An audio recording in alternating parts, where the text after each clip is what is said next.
حضرت جسامہ مزنیہ رضی اللہ تعالی عنہ۔ حضرت جسامہ مزنیہ رضی اللہ تعالی عنہ یہ ایک بزرگ صحابیہ ہیں۔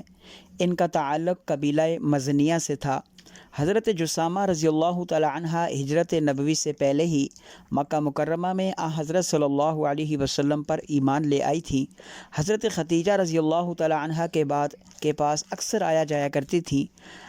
حضرت ختیجۃ الکبریٰ رضی اللہ تعالی عنہ کی وفات کے کئی سال بعد وہ ایک مرتبہ مدینہ منورہ آئیں اور حضور اکرم صلی اللہ علیہ وسلم کی خدمت میں حاضر ہوئیں۔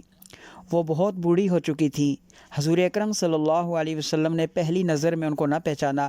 پوچھا تم کون ہو؟ انہوں نے کہا کہ حضور میں جسامہ مزنیہ ہوں۔ آپ نے فرمایا بلکہ تم خسانہ مزنیہ ہو۔ پھر آپ صلی اللہ علیہ وسلم نے دریافت فرمایا کہ تم لوگ کس حال میں ہو؟ ہمارے بعد تم کیسے رہے؟ انہوں نے عرض کیا یا رسول اللہ صلی اللہ علیہ وسلم، میرے ماں باپ آپ پر قربان، ہم بالکل خیر و عافیت کے ساتھ ہیں۔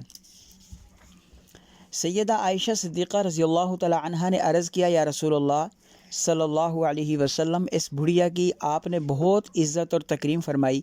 حضور اکرم صلی اللہ علیہ وسلم نے فرمایا یہ بڑھیا ہمارے پاس ختیجہ رضی اللہ تعالی عنہ کے زمانے میں آیا کرتی تھیں، اور پرانے ملنے والوں سے اچھی طرح ملاقات رکھنا بھی ایمان کی نشانی ہے۔